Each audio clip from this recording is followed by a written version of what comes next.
شخص کی جو 50 سال تک اللہ تعالیٰ کی عبادت کرتا رہا، صبر کرتا رہا، لیکن آخری عمر میں اس کے ساتھ کچھ ایسا واقعہ پیش آتا ہے جو کہ اسے پوری طرح ہلا کے رکھ دیتا ہے۔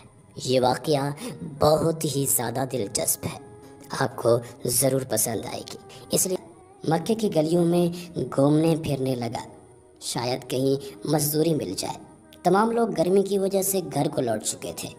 مزدوری تلاش کرتے کرتے گرمی شدید تر ہوتی چلی گئی۔ اس کی ٹانگیں جواب دے رہی تھی اور آنکھیں پتھرا گئیں۔ کل رات اور دن سے بھوکا تھا، آج رات بھی وہ بنا کھائے ہی سو گیا تھا، اور آج دن میں وہ روزے سے تھا۔ پیٹ میں بھوک کی آگ لگی ہوئی تھی۔ اس کی خواہش یہی تھی کہ بس ایمان کی حالت میں موت آ جائے تاکہ وہ اس قید حیات سے رہائی پا جائے۔ انہی سوچوں میں گمسم مٹی کریت رہا تھا، اچانک اس کا ہاتھ ایک نرم اور ملائم چیز سے جا لگتا ہے۔ اسے کچھ یوں محسوس ہوتا ہے جیسے کہ سانپ کی دم ہو۔ وہ اپنا ہاتھ کھینچ لیتا ہے، پھر دل میں خواہش پیدا ہوتی ہے کہ کاش یہ سانپ مجھے ڈس لے اور میں جلد از جلد اس دنیا سے چلا جاؤں۔ لیکن ساتھ ہی خیال آتا ہے کہ مومن کے لیے کہاں جائز ہے کہ موت کی تمنا کرے۔ خودکشی کرنا اسلام میں ناجائز ہے، اسلام میں سخت حرام ہے۔ چنانچہ اس نے اللہ سے معافی مانگی اور دوبارہ اس چیز کو غور سے دیکھنے لگا۔ اسے بڑا تعجب ہوا کہ یہ بے حس و حرکت پڑی ہے۔ اس نے اسے پاؤں سے ٹھوکر بھی مارا، لیکن وہ چیز جوں کی توں پڑی رہی۔ اس نے ہاتھ سے مٹی ہٹا کر اسے پکڑا تو ہمیانی نکلی جو سونے کے دینار سے بھری ہوئی تھی۔ اسے دیکھ کر بھوک اور پیاس ختم ہو گئی، اعصاب میں نئی قوت پیدا ہو گئی، بلکہ مانو جسے جوانی ہی لوٹ آئی ہو۔ سوچنے لگا، میں کتنا خوش نصیب ہوں، یہ مال اپنے گھر والوں کے ہاتھوں میں تھماؤں گا تو کس قدر خوش ہوں گے۔ وہ اس وقت حسین اور روشن مستقبل کی امید میں خوشی سے پاگل ہو رہا تھا۔ اچانک ایمانی حس بیدار ہوئی اور دل میں القاء ہوا، یہ مال تیرا تو نہیں، بلکہ یہ تو کسی اور کا ہے جو کہ گم ہو گیا ہے۔ سال بھر اعلان کرنے کے بعد اس صورت میں تیرے لیے حلال ہوگا جب اصل مالک نہ ملے۔ جب سال کی مدت اور اپنے رات کے کھانے کا تصور کیا تو پھر طاقت جواب دی گئی، کیا خبر سال بھر زندہ بھی رہوں گا یا نہیں، اور یہ بھوکی ننگی بیٹیاں کیا کھائیں گی، کیا پہنیں گی۔ خواہش پیدا ہوئی کہ تھیلی کو واپس اسی جگہ رکھائے اور آزمائش میں نہ پڑے، لیکن بذات خود دانا اور عقل مند انسان تھا۔ جانتا تھا کہ اگر گمشدہ مال کو دیکھ کر چھوڑ دے تو کوئی ذمہ داری نہیں ہوتی، لیکن اگر اسے پکڑ کر دوبارہ رکھ دیا جائے تو ذمہ داری رکھنے والے کی ہوگی۔ اسی قسم کے تفکرات دماغ میں ٹکرانے لگے۔ اسے محسوس ہوا کہ کن پٹی کی ہڈیاں چور ہو رہی ہیں۔ ایک طرف یہ خیال اٹھتا کہ دبا رکھو، کیا جاتا ہے، اللہ کا دیا ہوا رزق ہے، اس کے ذریعے بھوکی ننگی بیوی اور بیٹیوں کا پیٹ بھر جائے گا، ان کا تن ڈھانکوں گا۔ ارے کوئی بات نہیں ہے، طاقت ہوئی تو پھر سے دینار چکا دیں گے اس کا، کم بھی واپس کیا تو کیا فرق پڑے گا اس کو، اتنے سارے دینار ہیں اس میں۔ لیکن پھر دوسری طرف یہ خیال بھی پیدا ہوا کہ صبر کر، اے بھلے آدمی، امانت میں خیانت کا ارتکاب نہ کر۔ قبر کے کنارے بیٹھ کر مالک کی نافرمانی کا سوچتا ہے۔ چنانچہ پھر وہ اصل مالک کے ملنے تک ہمیانی گھر رکھنے چلا گیا۔ چوروں کی طرح گھر میں داخل ہوا تو اس کی بیوی نے دیکھ لیا اور پوچھا، ابو غیاث، ارے کیسے آ رہے ہو، کیا لائے ہو؟ جواب میں کہا، کچھ نہیں۔ بوڑھا انسان اپنی بیوی کو بتانا نہیں چاہتا تھا، جبکہ اس نے آج تک اپنی بیوی سے کوئی خبر چھپائی بھی نہ تھی۔ بیوی نے کہا کہ واللہ آپ کے پاس ضرور کوئی ایسی چیز ہے، لیکن کیا ہے بتا دو نا۔ بوڑھا بزرگ ڈر گیا کہ کہیں میری بیوی کسی وہم میں مبتلا نہ ہو جائے۔ اسے سارا قصہ سنا دیا۔ وہ عورت دیندار تھی، لیکن ابو غیاث کی طرح صبر اور حوصلے والی نہ تھی۔ کہنے لگی، جاؤ اور کچھ خرید کر لاؤ، کیونکہ ہم لاچار ہیں، اور لاچاروں پر تو مردار بھی حلال ہو جاتا ہے۔ ابو غیاث نے کہا، نہیں، ہرگز نہیں، اگر تو نے اسے ہاتھ بھی لگایا یا کسی کو خبر دی تو تجھے طلاق ہے۔ لبابہ خون کے گھونٹ پی کر خاموش ہو گئی، اور یہ اصل مالک کی تلاش میں گھر سے نکل پڑا تاکہ اصل مالک سے مل کر حلال طریقے سے کوئی درہم حاصل کر سکے۔ وہ حرم کی طرف چل دیا۔ حرم میں ایک نوجوان محمد بن جعفر تبری زیر تعلیم تھا۔ تبری کہتے ہیں کہ میں نے ایک خراسانی کو یہ اعلان کرتے ہوئے سنا، اے حاجیوں کی جماعت، میری 1000 دینار سے بھری ہوئی تھیلی کہیں گم ہو گئی ہے، جو کوئی اسے واپس کرے اللہ اسے دگنا ثواب دے گا۔ ایک بوڑھا بزرگ اٹھا جو محمد بن جعفر کے موالی میں سے تھا۔ کہنے لگا، اے خراسان کے رہنے والے، ہمارے ملک پسماندہ ہیں، حالات ہمارے بہت زیادہ خراب ہیں۔ شاید آپ کی ہمیانی کسی خوف خدا رکھنے والے انسان کو مل گئی ہو، آپ اس کے لیے انعام کا اعلان کر دیجئے نا، جسے لے کر وہ باقی واپس کر دے۔ نوجوان خراسانی نے پوچھا، ہاں بھائی، کتنا انعام؟ ابو غیاث نے کہا، 100 دینار، یعنی 10واں حصہ۔ اس نے کہا، نہ بھائی نہ، ایسا نہیں ہو سکتا، میں اللہ پر معاملہ چھوڑتا ہوں۔ دونوں جدا ہو کر اپنی اپنی منزل کی طرف چلے گئے۔ تبری کہتے ہیں، میرے دل میں آیا کہ وہ ہمیانی ضرور اسی بوڑھے کو ملی ہوگی۔ میں اس کے پیچھے پیچھے چلنے لگا۔ وہ بوڑھا ایک خستہ حال مکان میں داخل ہوا اور یوں گویا ہوا، لبابا کہاں ہے؟ لبابا نے کہا، حاضر ہوں ابو غیاث۔ بوڑھے نے کہا، میں نے ایک شخص کو اس کی ہمیانی کی تلاش میں پھرتے ہوئے دیکھا ہے، میں نے اسے یہ بھی کہا ہے کہ تو اس کے واپس کرنے والے کے لیے 100 دینار انعام کا اعلان کر دے، لیکن وہ نہیں مانتا۔ اب ہمیں کیا کرنا چاہیے؟ میرا تو ارادہ ہے کہ ہم یعنی اس کو واپس کر دیتے ہیں۔ لبابا نے کہا، ابو غیاث، ہمیں تیرے ساتھ 50 سال فقر و فاقہ میں گزارنے پڑے۔ تیری 4 بیٹیاں ہیں، 2 بہنیں ہیں، ایک ساس اور 8ویں میں ہوں۔ ابو غیاث، اللہ بڑا مہربان ہے، اس کی شان اس عمر سے بلند ہے کہ ایسے آدمی کو عذاب کرے جو ان کا واحد کفیل ہو۔ تو نے نہ تو چوری کی ہے، نہ کہیں ڈاکہ ڈالا ہے، یہ مال تو اللہ تعالیٰ نے تیرے سامنے رکھا ہے، تو اسے کیوں ٹھکرا رہا ہے؟ کیا اللہ تجھ سے ان عورتوں کے متعلق سوال نہ کرے گا؟ تبری کہتے ہیں کہ میں نے بوڑھے کے چہرے کو بغور دیکھا، معلوم ہوا کہ اس کا دل ان بھوکی ننگی بیٹیوں اور مسکین ام لبابا پر آنسو بہا رہا ہے، کیونکہ فاقوں کی بدولت ان کا چمڑا ہڈیوں پر خشک ہو رہا تھا۔ وہ دیمک خوردہ لکڑی کی طرح کھوکھلے بدن میں سانسیں لے رہی تھی۔ اس کے دل میں آیا کہ کچھ دینار خرچ کر لوں، لیکن فوراً یاد آیا کہ 50 سال صبر سے گزار دیے، اور آج جب کہ ٹانگیں قبر میں لٹکی ہوئی ہیں تو 50 سال کے صبر کو ایک دن کی لذت پر کیوں قربان کروں؟ اور پھر اللہ تعالیٰ میرے اہل و عیال پر رحم کرے گا۔ دل کو حوصلہ دے کر بولا، میں ایسا نہیں کروں گا، 86 سال بعد اپنی لاش کو قبر میں نہیں جلاؤں گا۔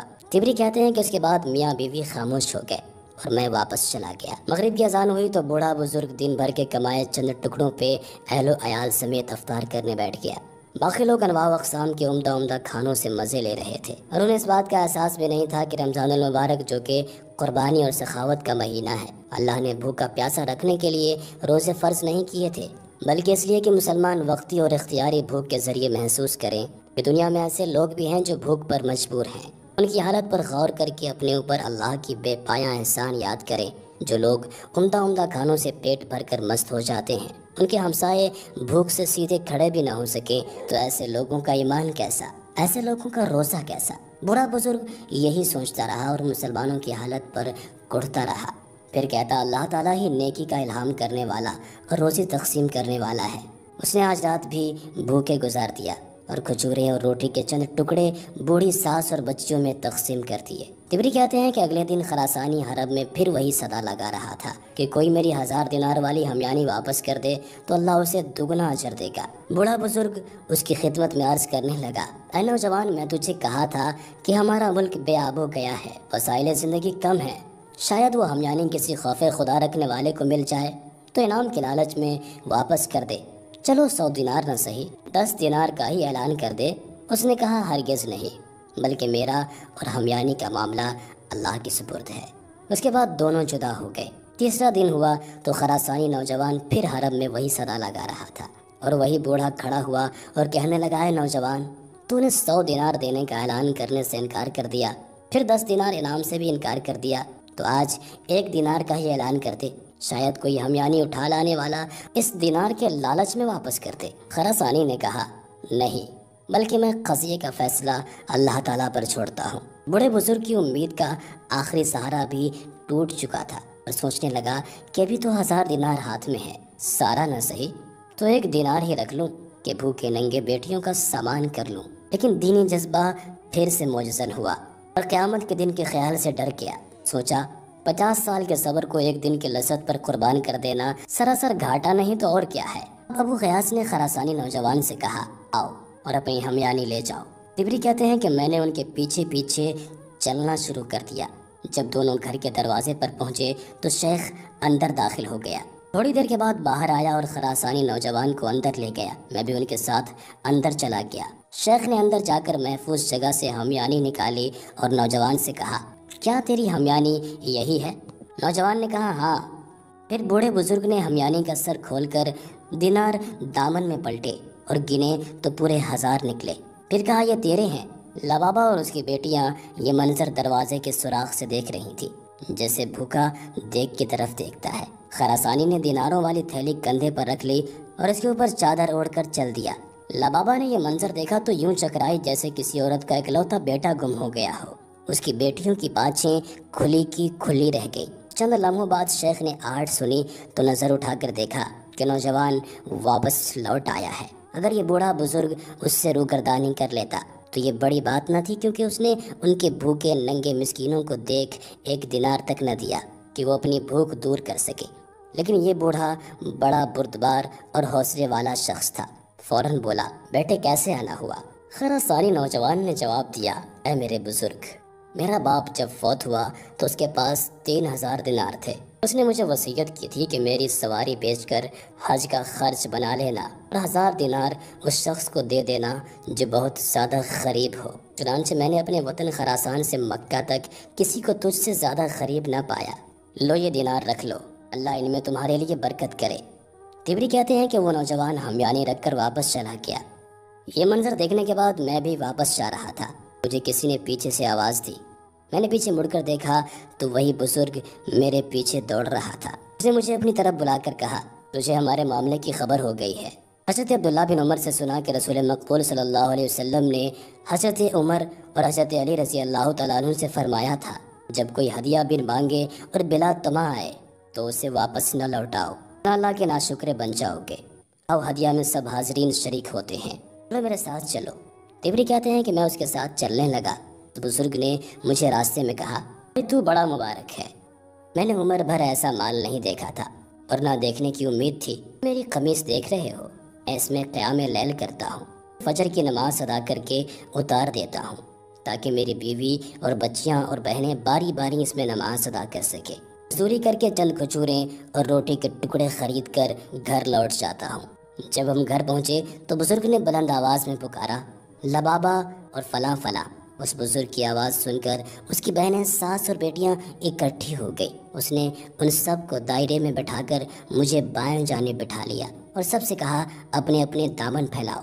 چنانچہ میں نے قمیص کا دامن پھیلا دیا، لیکن باقی سب نے ہاتھ پھیلائے کیونکہ ان کی قمیص پھٹی ہوئی تھی۔ وہ 1 دینار ہر ایک کے ہاتھ پر رکھتا، 10واں دینار مجھے دیتا، یہاں تک کہ ہمیانی خالی ہو گئی اور ہم سب کو 100 دینار ملے۔ مغرب کی اذان ہوئی تو اس بزرگ کے اہل خانہ بھی عمدہ کھانوں کے ارد گرد بیٹھ گئے۔ بوڑھے بزرگ نے اپنی بیوی سے کہا، لبابہ، دیکھ لیا تو نے صبر کرنے کا فائدہ؟ اللہ صبر کرنے والوں کا اجر ضائع نہیں کرتا۔ ہم نے اپنے آپ کو حرام کے 1 دینار سے بچایا تو اللہ تعالیٰ نے ہم کو حلال کے ذریعے سے 1000 دینار عطا کر دیے۔ یہ بزرگ چند لقمے کھا کر اٹھ کھڑا ہوا اور باہر جانے لگا تو بیوی نے کہا، کہاں جا رہے ہیں؟ بوڑھے نے کہا، میں کسی فقیر روزے دار کو تلاش کرنے جا رہا ہوں تاکہ اسے اپنے ساتھ کھانے میں شریک کر لوں۔ یہ کہہ کر بزرگ دروازے سے باہر نکل گئے۔ تبری کہتے ہیں کہ مجھے اللہ تعالیٰ نے ان سے بڑا نفع دیا، ان سے میں اپنی خوراک حاصل کرتا رہا۔ 16 سال بعد مکہ آیا تو معلوم ہوا کہ وہ لڑکیاں شہزادوں سے بیاہ دی گئی ہیں اور شیخ چند ماہ بعد فوت ہو گیا۔ میں اس کی بیٹیوں کے شوہر کے پاس جاتا، ان کے بچوں سے ملتا اور سب کو وہ ہمیانی والا قصہ تفصیل کے ساتھ سناتا۔ وہ یہ قصہ بڑی دلچسپی سے سنتے، میری بڑی عزت کرتے۔ اللہ تعالیٰ ان تمام لوگوں پر رحم فرمائے۔